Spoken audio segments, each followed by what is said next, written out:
Nous retrouvons aujourd'hui Martine Biard. Bonjour. Bonjour, chers auditeurs. Bonjour, Régine. Donc, vous nous parlez toujours de Lunel au fil du temps.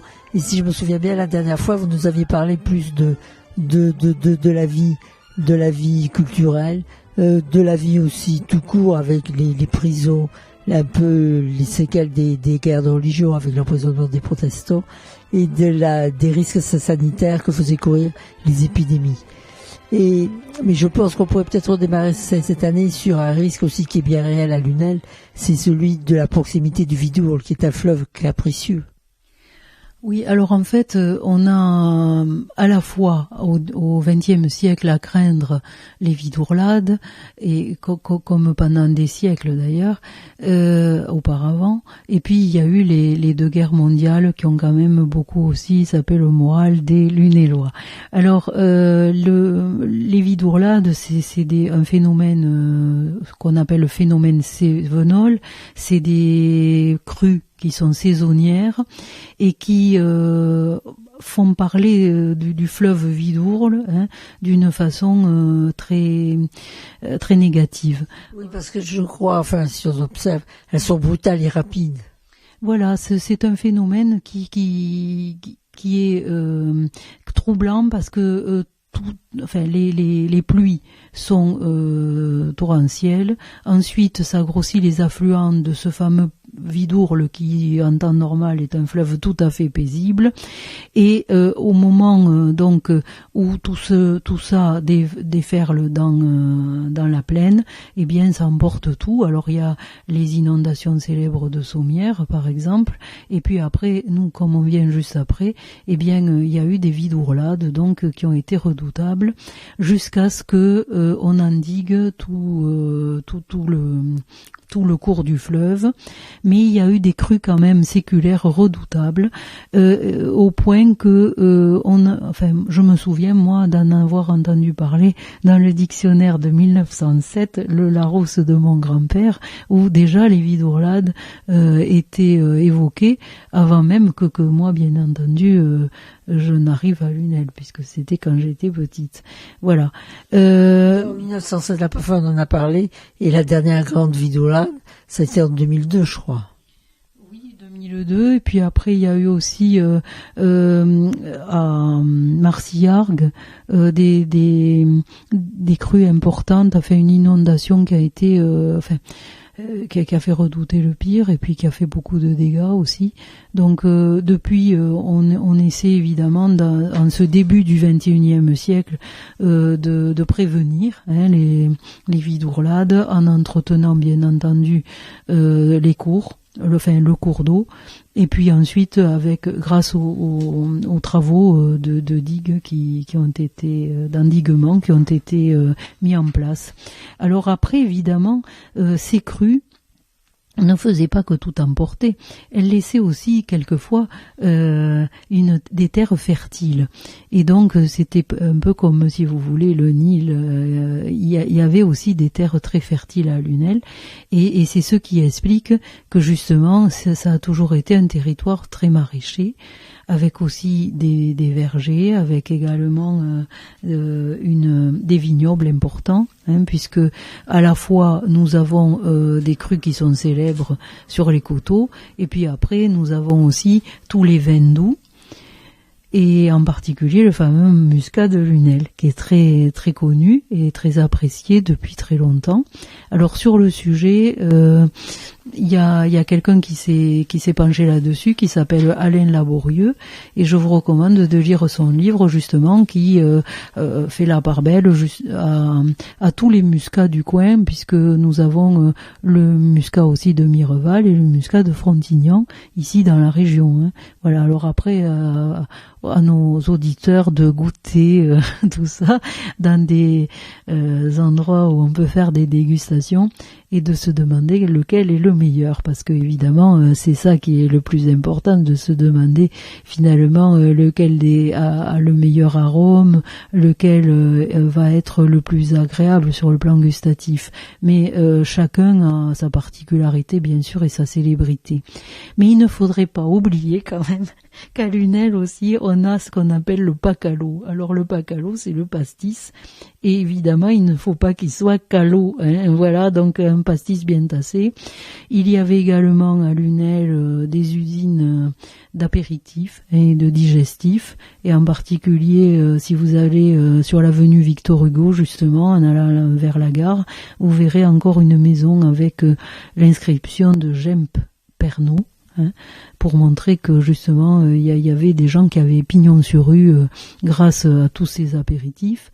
Et puis après, on a aussi très très près de nous la source Perrier, et qui était comme... C'est de l'eau, là. Oui, mais là, c'est de l'eau qui était comme un champagne et qui permettait justement de faire des cocktails. C'est vrai. Enfin, c'est une des rares eaux minérales gazeuses qui n'a pas de goût. Voilà, et puis donc on peut la boire effectivement pour ses vertus d'eau gazeuse, mais après il y avait des gens qui faisaient aussi avec du Perrier tout un tas de préparations, hein, voilà. Alors, puisque nous en sommes dans la partie apéritif, est-ce qu'on pourrait continuer sur la partie gourmet? Est-ce qu'il y a des spécialités? Alors pendant longtemps, il y a eu les bois et la garrigue et les étangs qui fournissaient du gibier à poil et à plumes. Donc les Lunélois étaient très habitués justement à cuisiner ce gibier. Alors soit en le faisant rôtir, soit en le préparant avec des sauces. Et puis après, il y a également la garrigue qui favorise la cueillette des plantes aromatiques, voire médicinales. Il y a également sur les coteaux la pâture des troupeaux de chèvres et de moutons. Vous avez par exemple dans le 2e tome Jeanne Santa Maria qui parle, quand elle était encore écolière, du passage des troupeaux de moutons dans Lunel, et qui suivait d'ailleurs plus ou moins le rythme des écoliers, c'est-à-dire quand les enfants rentraient à l'école le matin, eux ils partaient dans les prés alentours, et puis le soir quand les enfants sortaient pour aller chez eux, les moutons rentraient, donc ils se croisaient, ils avaient un peu le même rythme. Alors évidemment, qui dit chèvre et mouton dit aussi laitage, bien entendu. J'en profite pour dire que à Lunel, il y avait plusieurs endroits où on pouvait trouver aussi des emplacements pour des vaches, hein, qui étaient élevées dans des étables et qui fournissaient aussi du lait. Oui, c'était assez courant à Montpellier aussi. On avait ce qu'on appelait les vacheries. Voilà. Alors donc, si vous voulez, entre l'agneau pascal qui broute dans la garrigue et puis le pays du lait et du miel, en fait, hein, on est dans un endroit où il fait bon vivre et où même pendant, hélas, les moments de restriction occasionnés par les guerres, il y a eu toujours quand même, c'est des ressources dans les jardins et dans la garrigue. Alors sur la période de la Seconde Guerre mondiale, je crois que c'est le seul auteur local et natif de Lunel qui en a parlé, c'est Jean-Pierre Védrine qui a parlé de Lunel sous l'occupation. Et évidemment, c'était une période de tension et puis une période où c'était pas très agréable de circuler parce que il y avait très peu là pour le coup de carburant, et il y avait également l'occupation avec des nazis qui investissaient les maisons, qui s'appropriaient les chambres chez les particuliers, et surtout qui ont fait sauter les installations d'eau en plein mois d'août au moment où ils sont partis. Voilà. Et ensuite, nous avons eu aussi, parce que Lunel, ça a toujours été un territoire d'exil et d'accueil des gens qui venaient d'ailleurs. Alors, il y avait beaucoup de croisements. Voilà, beaucoup de gens se sont croisés à Lunel, et en particulier au moment de la débâcle, on avait accueilli beaucoup de Belges, après avoir accueilli, après la guerre civile en Espagne, puisque cette année on fête l'anniversaire des 80 ans de la retirade. J'en profite pour dire que justement, on a accueilli à Lunel pas mal d'Espagnols réfugiés. Donc ensuite, au moment de la débâcle, pas mal de Belges. Ensuite, il va y avoir également des gens qui n'étaient pas d'accord avec les régimes qui étaient en place chez eux, comme par exemple des Italiens qui sont venus à ce moment-là, pendant la Seconde Guerre mondiale, parce qu'ils n'appréciaient pas le régime de Mussolini. Après, vous avez également les guerres coloniales qui ont fait qu'il y a eu des personnes qui sont revenues en métropole, et en particulier les pieds noirs, puis les harkis, puis ensuite toute la main-d'œuvre qui est arrivée du Maghreb pour justement le personnel agricole et également le personnel dans le bâtiment. Voilà. Et donc tout ça a fait qu'au moment de la décision de Monsieur Giscard d'Estaing de réunir les familles, eh bien beaucoup d'ouvriers comme ça ou de gens qui avaient trouvé refuge à Lunel ont fait venir aussi leurs familles. Voilà. Et qui ont fait souche. On fait souche et aussi se réunissent dans des associations. Par exemple, à Lunel, on a une association qui réunit les Turcs, mais on a aussi des familles du Maghreb, c'est-à-dire du Maroc, d'Algérie, de Tunisie. Alors évidemment, eux-mêmes entre eux, ou nous, d'une façon un peu générale, on dit les Arabes, mais en réalité, justement, enfin, moi, il m'est arrivé de discuter ou d'entendre discuter, et après, chacun retrouve finalement sa nationalité, c'est-à-dire qu'en fait, des Arabes, il y en a très peu. Par contre, il y a des Marocains, il y a des Tunisiens, il y a des Algériens, il y a bien entendu aussi des Turcs. Avant la pause, vous nous parliez, Martine Biard, de toutes ces populations qui sont arrivées d'Espagne, de Turquie, d'Italie. Mais qu'est-ce qui a fait qu'elles se sont regroupées à Lunel? C'est le hasard ou Lunel avait un caractère attractif particulier? Alors, je crois que au-delà des crus de nos coteaux et des apéritifs, qui n'ont peut-être pas du tout séduit d'ailleurs les musulmans qui en général par leur religion ne boivent pas d'alcool, il y avait quand même l'idée que toutes ces populations pouvaient trouver à Lunel quelque chose qui avait à voir avec les paysages méditerranéens. Donc il y avait des oliveraies, cette huile d'olive qui est utilisée à la fois en cuisine mais aussi en huile de beauté pour le corps, les cheveux, qui a longtemps servi aussi aux populations rurales de protection solaire. Ensuite il y avait les vergers, donc quelques amandiers, des figuiers, et tout ça se trouvait aussi dans la garrigue. Donc l'été, il y avait par exemple une nature là qui était très généreuse, qui était une espèce de pays de cocagne. Il y a également la nécessité d'avoir une importante main-d'œuvre, à la fois dans ces vergers mais aussi dans les vignobles. Et puis le positionnement même de Lunel, c'est-à-dire avec sa gare et son port, jusqu'en 1942, qui fait que il y a beaucoup d'Espagnols qui vont venir d'Andalousie, mais aussi des îles Baléares, de Catalogne, en passant par les ports justement de Séville ou de Barcelone. Ils vont arriver à Sète. De Sète, ils vont prendre le bateau pour aller à Lunel.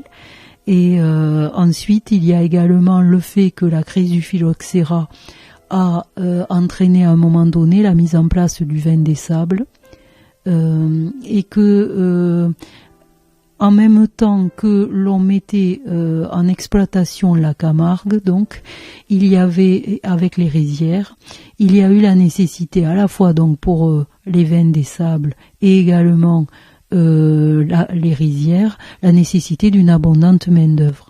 Et c'est à ce moment-là qu'on voit arriver aussi les Indochinois, parce que nous sommes dans cette première partie du XXe siècle avec des colonies, et il y avait bien entendu pas que des Français qui allaient en Asie, il y avait aussi des Asiatiques qui venaient en France. Voilà. Donc il y a eu du coup la cohabitation de gens qui venaient d'univers très très différents à Lunel. Vous avez dit à plusieurs reprises que Lunel était un territoire d'eau et de terre. Mais est-ce que on pourrait parler aussi du sel? Bien sûr, c'est pas à Lunel, mais c'est à Aigues-Mortes qui est pas très loin. Je crois que ça avait attiré beaucoup d'Italiens.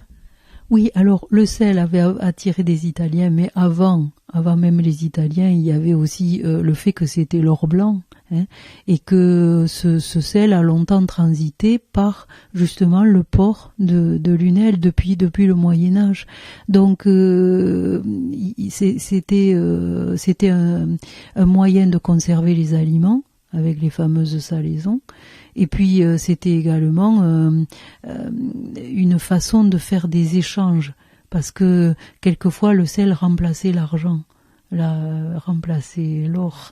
Et en particulier, il y avait un trafic très important entre, par exemple, le bois qui venait des Cévennes et le sel qui venait du territoire d'Aigues-Mortes, jusqu'à ce que ce lien entre Lunel et Aigues-Mortes se distende, et que ce soit les Salins du Midi qui reprennent tout et qui gèrent tout à partir d'Aigues-Mortes.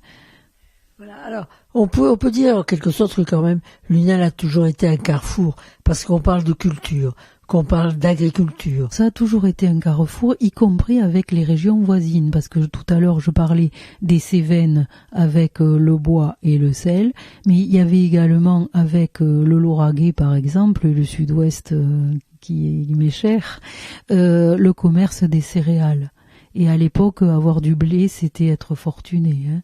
Donc, il y avait des familles importantes de céréaliers à Lunel qui faisaient du négoce et qui se sont enrichis. Par exemple, l'actuel musée Médard, c'est un musée qui, au départ, était un hôtel particulier.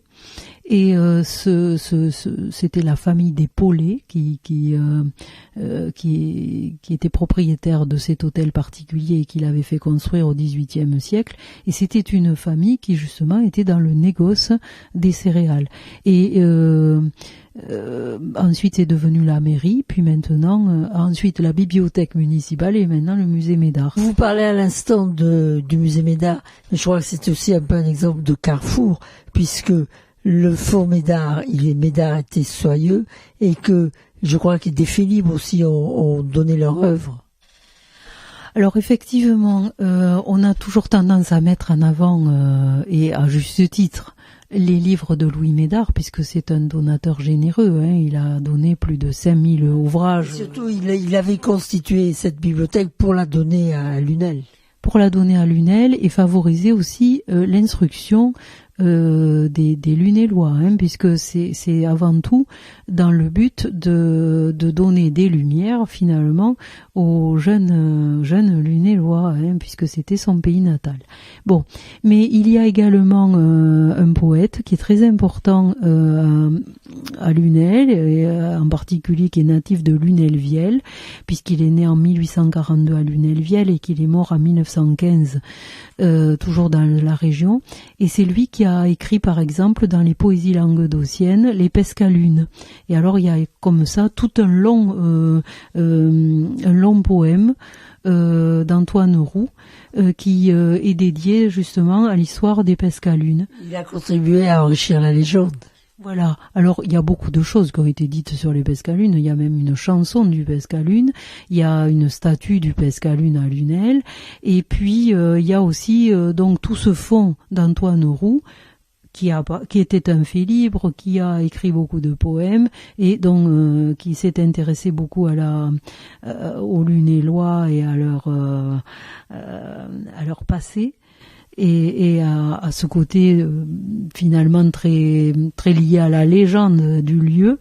Et c'est un acte notarié là aussi qui en date du 25 juin 1938 a fait que sa fille Marie-Antoinette, qui était donc à Lunel-Viel, est venue faire don des manuscrits de son père à la bibliothèque de Lunel.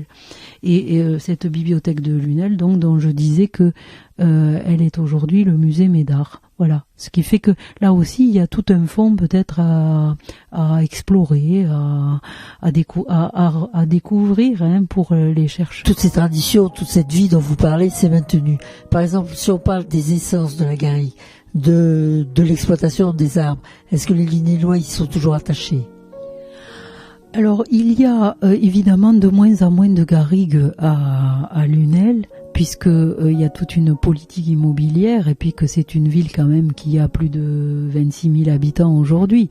Mais il y a cette tradition quand même d'être proche des essences odorantes et méditerranéennes, ces essences qui sont destinées donc à désinfecter, puisque j'ai longuement parlé de la crainte des maladies depuis très longtemps. Ce sont aussi des plantes aromatiques destinées à parfumer les vêtements, à garder le teint frais, à faire, à parfumer aussi les plats en cuisine. Et ces plantes se trouvent toujours à l'état naturel dans la campagne autour de Lunel. Et on les cultive. Alors, on a réintroduit les champs de lavande et qu'on peut voir d'ailleurs au moment de la floraison proche de la ville de Lunel, et c'est particulièrement agréable. Après, il y a aussi l'arboretum de Lunel qui permet de sauver des essences de petits arbres et en particulier de petits arbres à fruits. Et cet arboretum est ouvert là actuellement, il rouvre au printemps.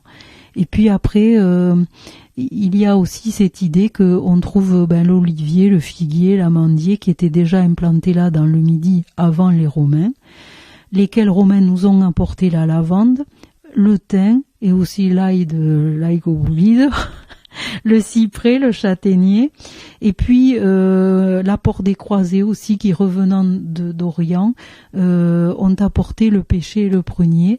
Et c'est pour ça peut-être qu'on soit originaire d'un côté ou de l'autre de la Méditerranée, quand on arrive à Lunel, on ne se sent pas exclu ou on ne se sent pas dépaysé, voilà.